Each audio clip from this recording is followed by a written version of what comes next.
Beyond the giant planets of Saturn and Jupiter is where Halley's Comet spends most of its 75-year orbit. Out here, comets move gently around their orbits at 2,200 miles per hour, snail's pace in celestial terms. Current ideas suggest the comet may look like this, a lump of ice and dust 6 miles across. This is what's known as the dirty snowballs theory.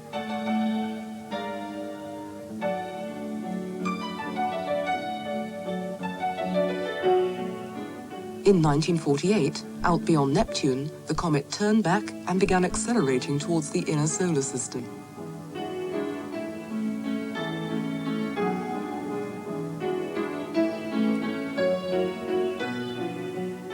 You've probably noticed that something's missing. For most of its 75 years, Halley's Comet has no tail. But as it accelerates towards the sun, the snowball warms up. Ice on the surface of the comet turns to gas. When this happens, some of the dust flies off and the gas and dust spread out into space to form a glowing coma. But it doesn't stay like this for long. The gas and dust of the coma are swept out to form the comet's tail by the solar wind, a constant stream blowing out from the sun. The comet shed 200 million tons during its last visit. So, although the nucleus is only 6 miles across, the comet we all expect to see this month has a coma 16 times the size of the Earth and a tail which stretches 50 million miles. In fact, the tail splits into two. Even dust particles are big enough to be affected by the sun's gravity. So, whilst the gas is blown straight back from the coma, the dust is pulled gently towards the sun, forming the second tail. Well, that's the theory. But this encounter with Halley's Comet will be the best opportunity yet to discover the truth about these heavenly visitors. To be honest, this time, astronomers hope to learn more than just the truth about Halley's Comet.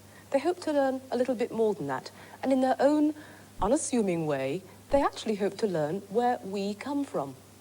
When you look at the path of Halley's Comet, and indeed the paths of many, many comets, we find they're not, as it were, in the flat plane of the solar system. They seem to come from above it or below it.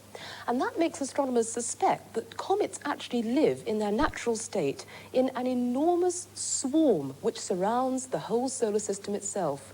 How far away is it? The answer is we don't know. It possibly extends halfway to the nearest star.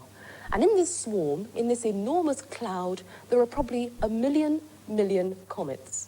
And just occasionally, the pull of a passing star can dislodge one or two of them, and they come streaking in towards the sun, and there they get trapped by the sun's gravity and go round and round until eventually they wear out. What's the importance of this for the origin of our solar system? Well, we suspect that comets are actually bits of the solar system in deep freeze. They're virgin material which has remained completely unchanged since the birth of the sun and the planets. And now, if we could grab hold of one and see a bit of it in close-up, we could actually get an idea of just why the sun and the planets came into being in the first place. Because quite honestly, it's something we don't know the answer to. After all, we only know of one solar system. We know of one sun and one family of planets going around it. And we don't know why we're here. So hopefully on this occasion, when Giotto and the 4 other probes take close-up pictures of the comet, we'll be able to see just what this material comprises, just what it's made up of, and maybe we'll learn from that what the conditions were like at the time of the solar system's birth 5 billion years ago. Fascinating, Heather. Well, I'll be out there with my binoculars. Now, the comet's next due here in the year 2061. Well, there's no chance I'll be around to see it again. So I'll be out there with my telescope this winter, following its stately and wonderful progress across the sky. It really is something to celebrate. And I think Cantabile agree.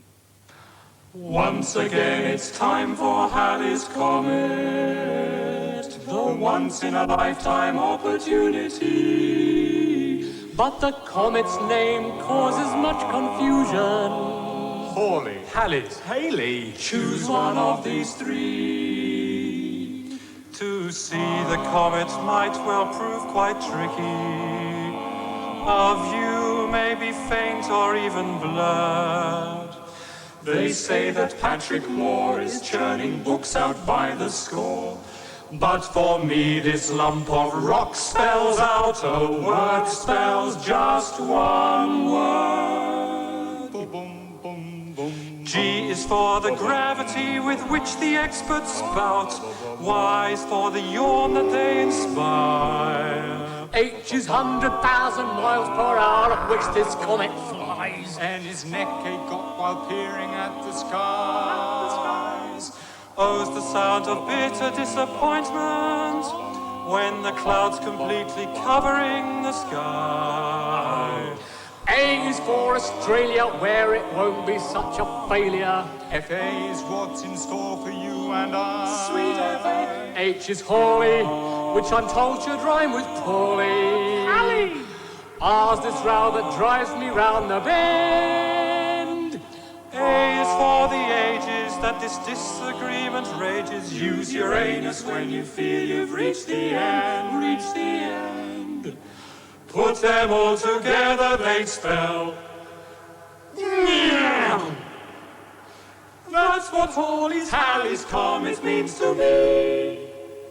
Well, whatever Cantabile think, for most of us, the coming of the comet's really been something to look forward to. I mean, I came out of the Indian takeaway the other night, and I thought to myself, I must get a glimpse of this Halley's Comet. So I looked up, and I didn't see a thing. But I felt moved. I couldn't tell if it was the comet or the curry, but who cares? I mean, here's Angela. Has this programme really shifted you over to Halley's? Well, I'm afraid, Russell, to me, the comet doesn't really matter a jot. Or should I say Giotto? But I shall still be going to a few comet parties, I hope, although it's not going to be quite like Burns night. Never will be, really. No. But I'll be popping a few comet pills to see if there's any effect on me. Said by a true journalist of the times. But what about Heather? Now, Heather, she's an astronomer. She must have... Heather? Poor little comet is getting exploited, I think. I'm very soppy about the comet, and actually, I've seen it already. And when I saw it, I felt rather moved, because I thought, well, it's a little fuzzy thing. It looks a bit sorry for itself, but it's there. I said, hello, Halley, and I thought, well, there's a link with the past and the future. Yes, I'm soppy about it. Oh, there we are, a wistful astronomer about fuzzy things.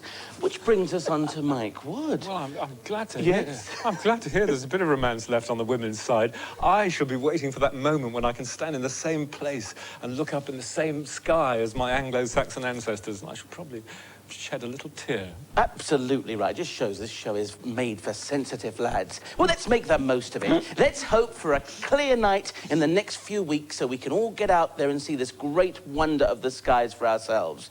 Now, if you do, I promise you'll never forget it. Meanwhile, let's crack a bottle of the souvenir champagne. I give you a toast, everybody. I thought Angela would be first up. There we are. These times parties. The toast is Halley and his comet. Halley and his comet. Good night. Oh, lovely.